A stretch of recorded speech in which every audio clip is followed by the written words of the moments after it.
All right, let's dive into a story that sounds like science fiction, but it's absolutely real. We're talking about an AI that achieved something most people thought was impossible. And trust me, this is about way more than just winning a video game. It's a peek into the future of AI itself. Yeah, that single sentence you see right there. That's the moment everything changed. Beating the best human players on the planet at a game this ridiculously complex? Well, that's a huge leap forward. It's a sign that we're getting closer to AI that can solve some of our biggest real-world challenges. So let's get into why this was such a big deal. First things first, to really get why this is so mind-blowing, you have to understand the game itself. We're not talking about checkers or even chess here. Dota 2, it's like a chaotic 5-on-5 war that unfolds in real time. It's messy, unpredictable, and has a crazy number of moving parts. So yeah, Mount Everest for AI is a pretty good way to put it. Think about it. Board games have clear rules, everything's visible. But Dota 2? It's all about incomplete information, teamwork, and long-term strategy. It's a lot closer to the kind of messy, unpredictable problems we face every day in the real world. And that's what makes cracking it so important. Okay, now this really shows you the jump in complexity we're talking about. Chess or Go, you're looking at maybe 150 moves.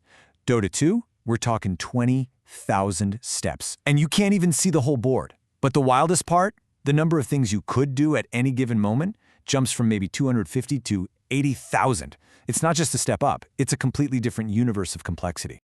And at every single moment in the game, the AI has to process more than 16,000 different data values. Just try to imagine that. It's like drinking from a fire hose of information and having to make the perfect split-second decision based on all of it. Plus, these aren't quick matches. We're talking about a 45-minute marathon. A tiny choice you make in minute 1 could be the very reason you win or lose in minute 45. Figuring out which moves were the game winners, that's one of the toughest nuts for AI to crack. So that's the big question, right? How on earth do you even begin to build an AI that can handle a world this chaotic, this complex, this human? The team at OpenAI had an answer, and it was just as ambitious as the problem itself. Okay, so here's where things get really interesting. The AI, which they called OpenAI 5, wasn't taught how to play by humans. No one fed it strategies or expert moves. Instead, it learned completely on its own, just by playing against copies of itself, millions and millions and millions of times.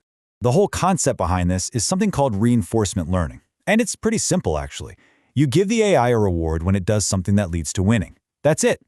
Through pure, relentless trial and error, it figures out what works. It literally went from making random clicks to playing with a strategy that could beat the best in the world.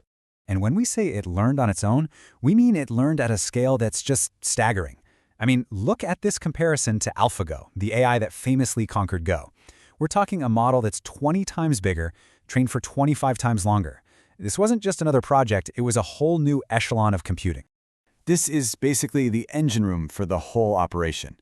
You've got this massive system where thousands of computers are just running game after game, generating tons of data. And all that data gets fed into another massive bank of computers, the AI's brain, which learns from it and updates its strategy.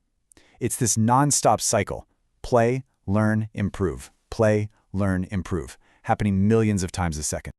Okay, but here's a huge problem they had to solve. The game itself doesn't stay the same. The developers are always putting out updates and patches. Can you imagine having to start your entire 10-month training process from scratch every few weeks? It would have been totally impossible. So what they came up with was brilliant. They called it surgery. It was basically a set of tools that let them go into the AI's brain and make changes. Adapt it to a game update or tweak its internal structure without having to erase everything it had learned.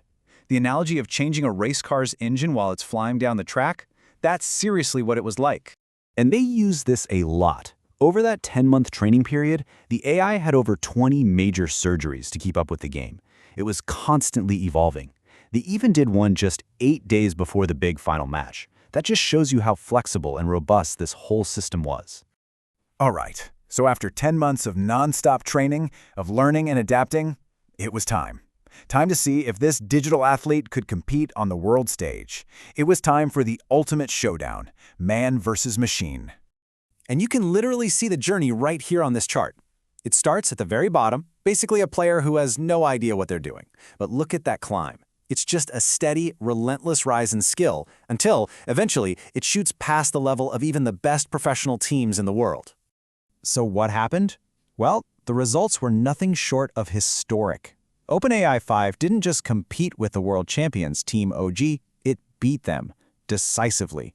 A 2-0 victory. This was the first time an AI had ever beaten the world champs at a complex esports game, a true landmark moment. But okay, beating one team, even the best team, could be a fluke, right? Well, they put that to the test. They opened up the AI to the public and let anyone play against it. And out of more than 7,000 games, it won over 99% of them. That's not a fluke. That is straight up, undeniable dominance. But look, winning is cool and all, but this was never just about the win. The real prize was understanding how it won. What could we learn from an AI that thinks about this complex world in a way that's completely different from us, and in some cases, way better? And this is maybe the most fascinating part of the whole story. The AI didn't just get really good at copying what human players do. No, it came up with its own strategies. It invented ways of playing the game that were totally alien to even the top professional players. For example, it was way more aggressive. It valued the team's success over any individual player's survival, something humans struggle with. It took risks that seemed crazy but paid off. It would use its most powerful abilities instantly, where a human might save them for the perfect moment. It didn't just learn the game. It found a new, better way to play it. So, when you boil it all down, what's the big takeaway? This was proof. Proof that this method, this idea of self-play reinforcement learning on a massive scale actually works. It proved that you can take a ridiculously complex problem, let an AI teach itself, and have it come out with superhuman performance. And that, of course, leads to the big, exciting question.